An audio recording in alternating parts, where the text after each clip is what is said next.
If someone had told me a year ago that my life would be completely dismantled and rebuilt by a man who served me coffee, I would have laughed. A dry, quiet laugh, the kind you learn when you spend most of your time alone. My life was a fortress built of routine, and its walls were high and thick. I liked it that way, or at least I had convinced myself that I did.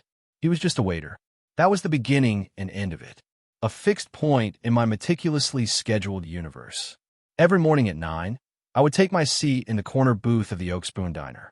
Every morning at 9:02, he would approach, notepad in hand, though he never wrote anything down.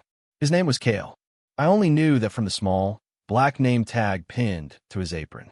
Cale. The name felt solid, like stone. It suited him. He was built of strong lines and quiet confidence.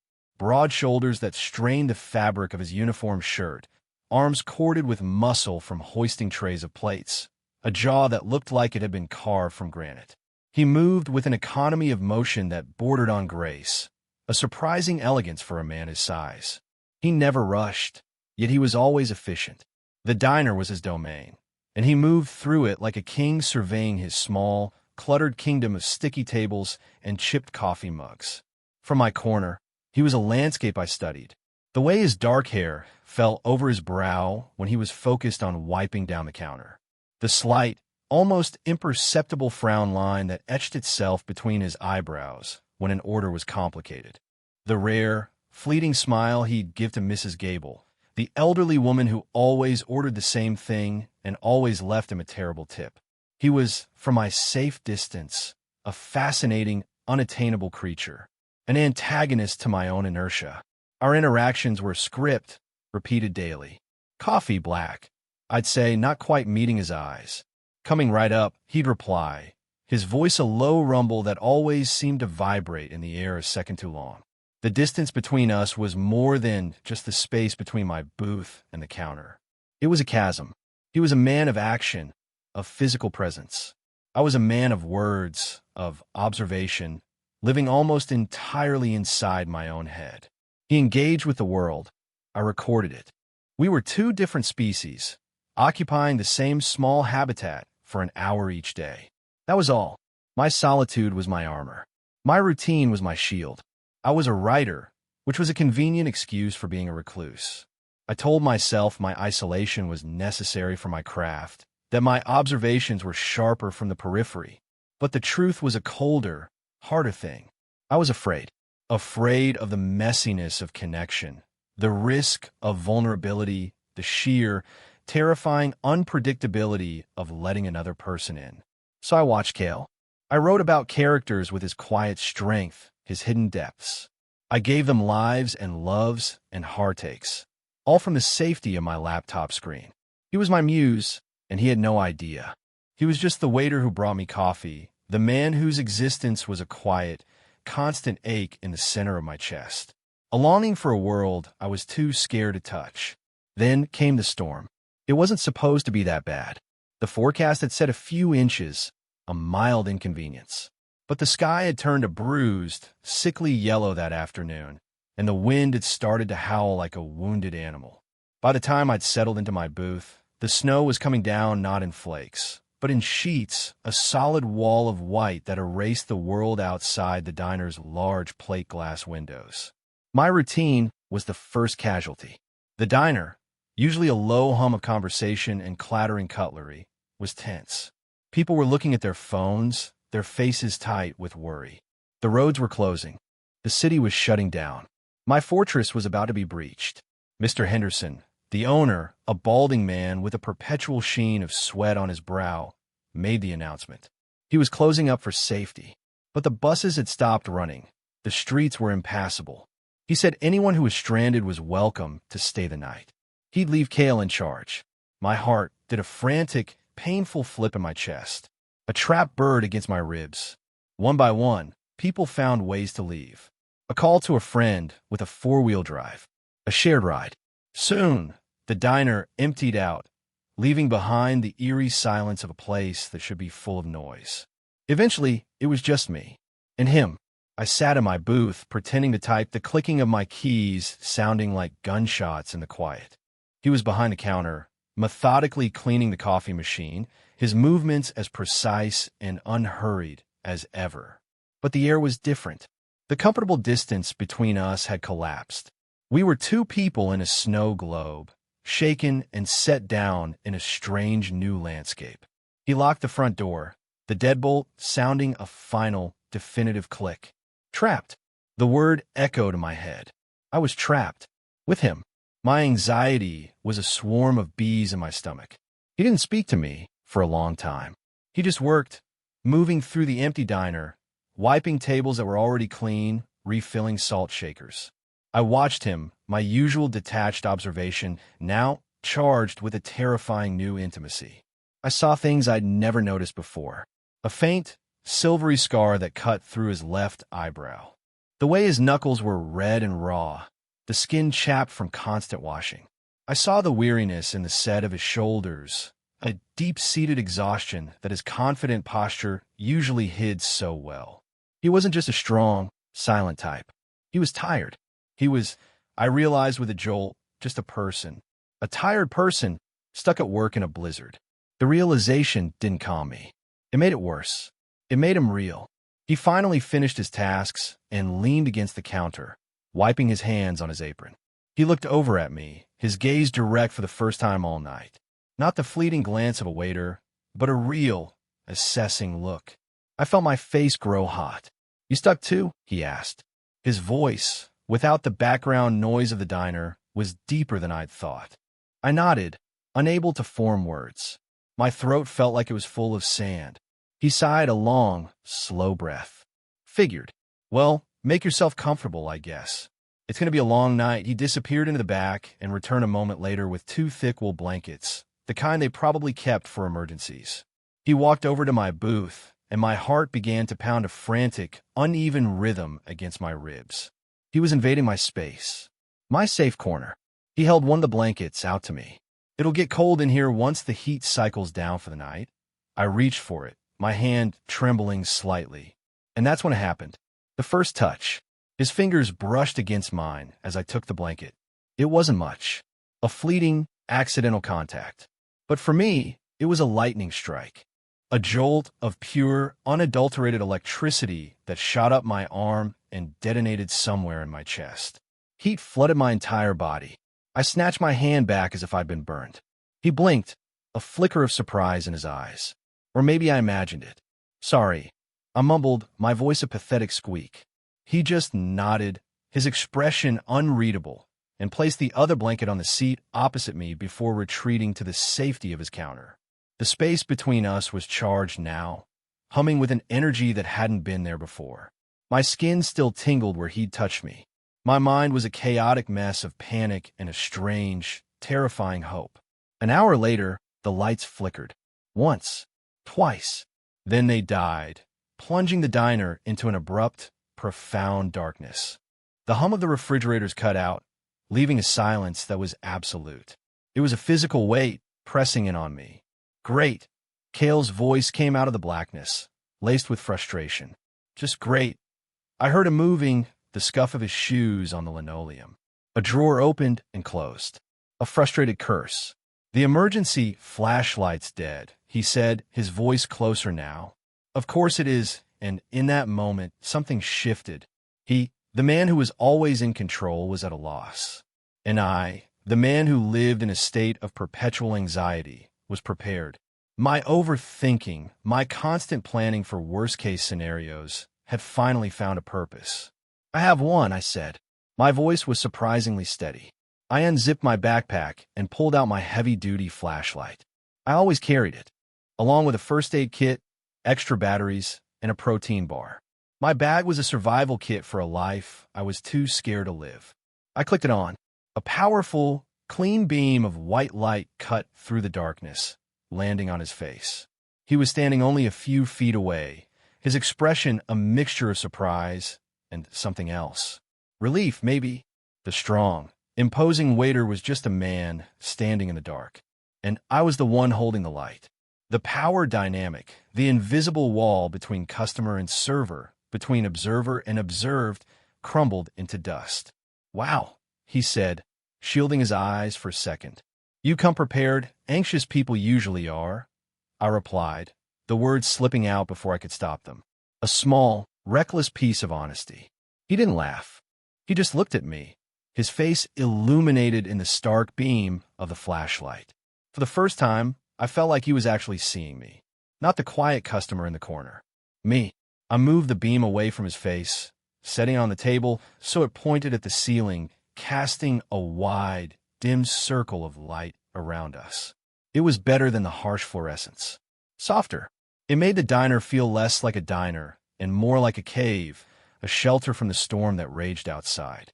He grabbed a couple of the small table candles and lit them, their flickering flames adding a warm, golden glow to the space. He pulled up a chair and sat at my table. My table. The world had tilted on its axis. We sat in silence for a while, the only sounds the howl of the wind and the soft crackle of the candle wicks. The darkness was a confessional. The storm, a permission slip. The usual rules didn't apply here. So he said, his voice low, "You're a writer." It wasn't a question. He'd seen me every day for a year, hunched over my laptop. "I try to be," I said. "What do you write about?" The question was a key, turning a lock deep inside me. I could give him the generic answer. Fiction. Short stories. But the candlelight and the shared isolation made me feel brave. Reckless. People, I said, my voice barely a whisper. I write about people I'm too afraid to talk to in real life. The admission hung in the air between us, fragile and heavy. I watched his face in the flickering light, trying to read his reaction. He didn't mock me. He just nodded slowly, his gaze thoughtful. "So you just watch them?" he asked. I noticed things. I corrected gently. The way someone holds their coffee cup. The look in their eyes when they think no one is watching. The little stories they tell without saying a word. He was quiet for a long moment, his eyes fixed on the candle flame. "Have you ever written about me?" My breath caught in my throat. The air crackled. The world narrowed to the space between us, to the question that lay on the table like a loaded gun. My silence was the only answer I could give. It was a confession more damning than any word. My heart was a frantic drum against my ribs. This is it, I thought. This is where he laughs, where he calls me a creep. The shame was a hot wave, rising up my neck. I wanted to disappear, to be swallowed by the shadows. But he didn't laugh. He lifted his head, and his eyes found mine in the dim light. They were dark, intense, and shockingly vulnerable. "You know," he said, his voice rough with an emotion I couldn't name. "For the longest time, I thought you hated me." I blinked. Of all the possible responses, this was not one I had ever considered. "What? Why would I hate you?" "You never look at me," he said, the words simple and direct. "You order the same thing every day. You never smile. You just stare at your screen." I figure I must have done something. Poured your coffee wrong. I don't know, the absurdity of it was almost painful. My crippling shyness, my intense, secret admiration, had been interpreted as disdain. I had been so wrapped up in my own fear, it had never occurred to me how my actions might be perceived by him. It had never occurred to me that he perceived me at all, beyond another order to fill. "No," I said, the word coming out choked. "God, no. It's not you. It's me. I'm not good with people. You seem to be doing okay right now," he pointed out, a ghost of a smile touching his lips. "The lights are off," I admitted. "It's easier in the dark," another confession. The words just kept spilling out. The dam of my solitude had broken. He leaned forward slightly, his forearms resting on the table. The space between us shrank again. "I looked forward to you coming in," he said softly. "Every morning. 9 o'clock. The quiet guy in the corner. You were consistent. Stable. In a job where everything is chaos. You were the one calm point in my day. My world stopped. The howling wind, the flickering candles, the cold seeping through the windows. It all faded away. All that existed was his voice, his words. He saw me. He saw my routine, not as pathetic, but as calming. He had been watching me, just as I'd been watching him. The observer had been observed. We just looked at each other for a long, silent moment. The air was thick with everything unsaid, a year's worth of unspoken thoughts and feelings compressed into a single, breathless pause. He was the one who moved first. Slowly, deliberately. He reached across the table, his hand covering mine. His touch was not accidental this time. It was an anchor. His skin was warm, his palm calloused and strong against the back of my hand. The jolt was still there, but this time it wasn't panic. It was a current of pure, terrifying connection. He didn't say anything. He just held my hand, his thumb gently stroking my knuckles. And then he stood up, pulling me gently to my feet. He led me around the table, into the small space between the booths. He stopped in front of me, his other hand coming up to cup my jaw. His thumb brushed against my cheek. His eyes searched mine in the dim, golden light, questioning. Asking for permission, I was desperate to give. I gave a small, almost imperceptible nod. And then he kissed me. It was nothing like the frantic, passionate kisses I wrote about in my stories. It was slow, hesitant, a question. His lips were soft, tasting faintly of coffee and something that was just him. It was a kiss of profound, staggering honesty. It wasn't about desire, not yet. It was about recognition. I see you. It was the breaking of a spell. It was the end of my life as I knew it. When he pulled back, we just stood there, foreheads resting against each other, breathing the same air. The storm outside raged on, but inside the small, dark diner, a profound stillness had fallen. I woke with a start. Sunlight, harsh and unforgiving, was streaming through the diner windows, reflecting off the pristine snow outside. The world was bright and clean and painfully real. I was alone in the booth. The blanket was pulled around my waist. My neck was stiff from sleeping sitting up. For a disoriented second, I thought I had dreamed it all. The storm, the blackout, the conversation, the kiss. But then I saw him. Cale. He was behind the counter, his back to me, moving with that same crisp efficiency as always. The diner was quiet, but it was the charged quiet of before opening, not the insulated silence of the storm. The magic was gone. My stomach plummeted. A cold, heavy dread settled in its place. The morning after, he turned, and our eyes met for a fraction of a second. He looked away immediately. His expression shuddered, unreadable. He looked like a stranger. The man who had held my hand, who had confessed he looked for me every day, was gone.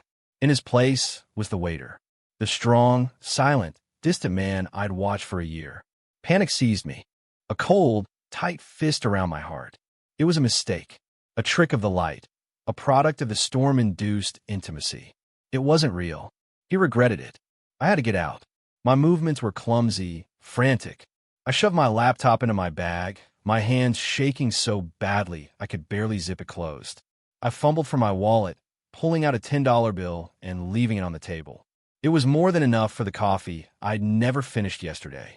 A pathetic, cowardly payment for what had happened between us. I didn't look at him as I walked toward the door. I couldn't. The shame was a physical thing, a hot cloak of humiliation. I could feel his eyes on my back, but I couldn't bring myself to turn around. What would I even see? Pity? Disgust? My hand was on the door when his voice cut through the silence. Hey, it was clipped. Professional. I stopped, my back still to him. The roads are clear now, he said. That was it. Not, are you okay? Not about last night. Just a weather report. A dismissal. It was confirmation. It meant nothing. Thanks, I mumbled to the door, and then I pushed it open and fled into the blindingly bright morning. The cold air was a slap in the face, but it did nothing to cool the fire of shame burning inside me. I had broken my own rules. I had let someone in, and this was the price. This hollow, aching void where a fragile hope had been just a few hours before. The first day was the worst. I stayed in my apartment, pacing the floors like a caged animal. My sanctuary had become my prison. Every familiar object seemed to mock me.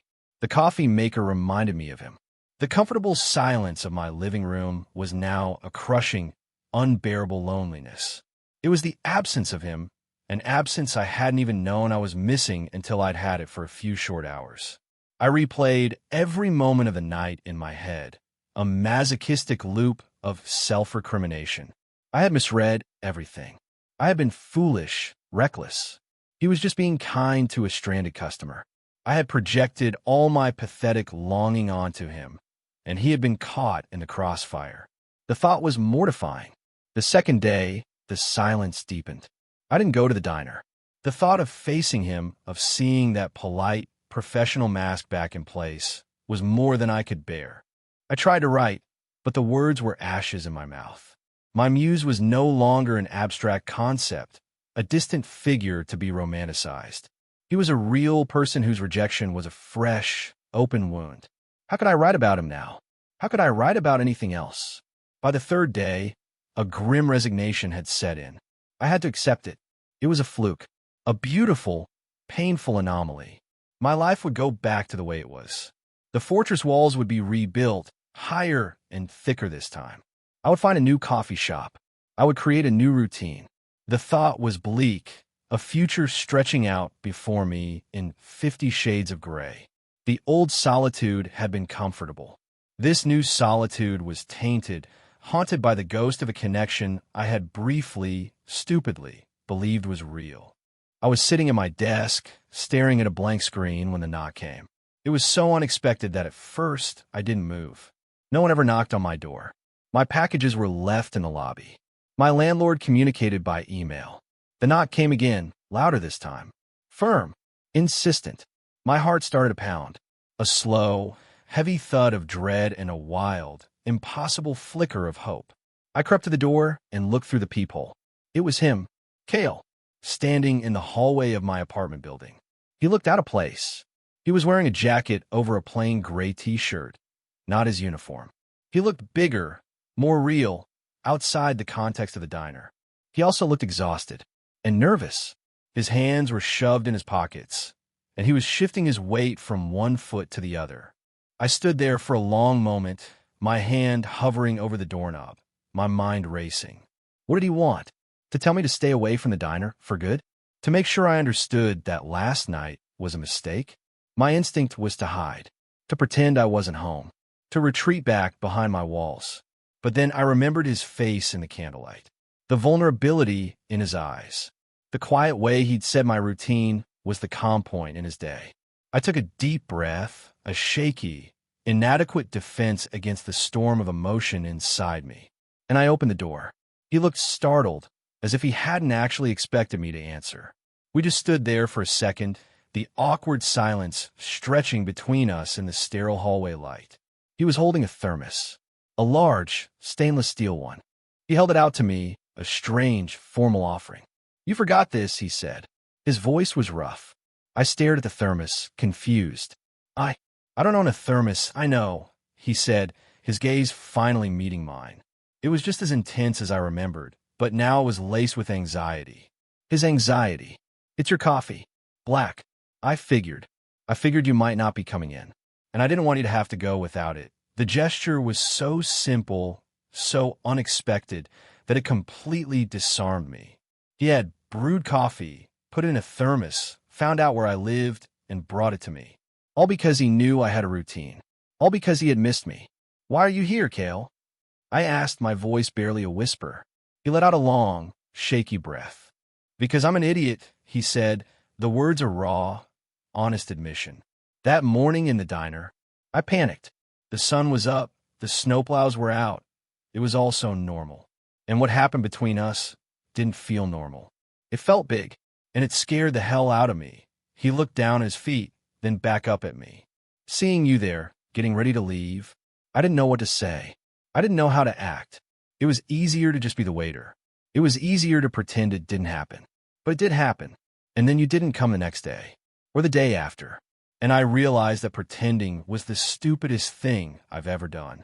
I was afraid I'd misread everything. I was more afraid that you thought I was rejecting you. The dam inside me broke. All the fear, the anxiety, the shame I'd been carrying for 3 days, it all just washed away, replaced by a wave of staggering relief. I confess, my voice thick. "I thought it was a mistake. I thought you regretted it. The only thing I regret," he said, taking a step closer, his voice dropping to a low, serious rumble, "is letting you walk out that door." He was so close now, I could feel the heat radiating from his body. He still held the thermos between us, a strange metallic barrier.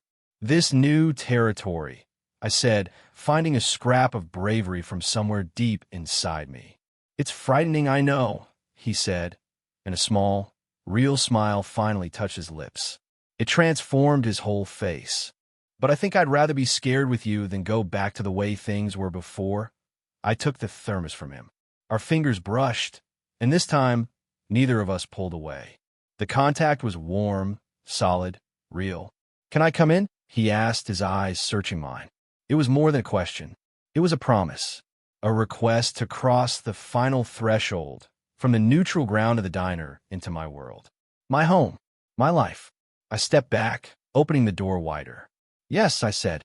The word felt like the first on a whole new story. He stepped inside my apartment, and my world, once a small, solitary fortress, suddenly felt vast and full of possibility. The days that followed were a strange and wonderful kind of dream. My apartment, once a space defined by my solitude, transformed. It became our space. His presence filled the silence, not with noise, but with a comfortable, grounding energy. The first morning was the most terrifying. I woke up to the smell of coffee brewing. Not my coffee, from my precise, solitary ritual. His. I opened my eyes, and he was there in my bed, sleeping beside me. The morning light fell across his face, softening the hard lines of his jaw. For a panicked moment, the old anxiety flared. The morning after, the recoil. But then he stirred, his eyes fluttering open. He looked at me, and he smiled. A slow, sleepy, unguarded smile. He didn't pull away. He didn't retreat behind a professional mask. He reached out and pulled me closer. And the fear just dissolved. This was our new morning. My rigid routines began to soften, to bend. My 9 o'clock coffee at the diner was replaced by 8 o'clock coffee in my kitchen, made by Kale while I sat at the table, pretending to write, but really just watching him move through my space with a comfortable familiarity that felt like it had always been there. He learned the landscape of my life. He learned which mug was my favorite, how I hated the sound of the television when I was working, how I organized my books not by author, but by the emotional impact they'd had on me. And I learned his. I learned that his stoic silence at the diner was a shield against the endless demands of strangers. I learned that the scar above his eye was from a childhood fall from a tree he wasn't supposed to be climbing. I learned that he had a dry, sarcastic wit that only came out when he felt safe. I learned that his hands, which I had only seen as strong and capable, knew how to be incredibly gentle. We created a new kind of domestic intimacy, a quiet language spoken in shared meals and comfortable silences. Him reading on the sofa while I typed at my desk. The simple act of brushing our teeth side by side at the bathroom sink. Falling asleep to the steady rhythm of his breathing. These small, mundane moments were more profound and more romantic than any grand gesture I had ever written about. One evening, he was looking over my shoulder as I was writing. "Are you writing about me again?" he asked, his voice a warm rumble against my ear. I stopped typing. Before, the question would have sent me into a spiral of shame. Now I just smiled. "No," I said, turned to face him. "I don't have to anymore." He looked confused. "Why not?" "Because I can just talk to you instead," I said. The real you is much more interesting than any character I could ever invent. The look on his face in that moment. A mixture of surprise and pride and a deep, abiding affection was a story all its own. Looking back now, I see my old life with a strange kind of pity. I had built my fortress of routine not to keep the world out, but to keep myself in. I was a prisoner of my own fear. I thought I was safe, but I was just stagnant. I was an observer, convinced that was the only role I was fit to play, watching life from behind a pane of glass like the window of the Oak Spoon Diner. Kale wasn't just a person who entered my life. He was a force of nature, a plot twist I never saw coming. He was the storm that finally broke down my walls. He didn't just disrupt my routine. He dismantled it and helped me build a new one, a better one, with room for two. He didn't cure my anxiety. He didn't magically make me a social butterfly. But he sat with me in the dark until I was ready to hold the flashlight myself. He showed me that vulnerability wasn't a weakness, but a bridge. He taught me that the greatest stories aren't the ones we write in solitude, but the ones we live messily and bravely with other people. My life is still quiet. I still spend most of my days with words. But the silence is different now. It's not the empty silence of loneliness. It's the peaceful silence of companionship. It's the sound of another heart beating in the room.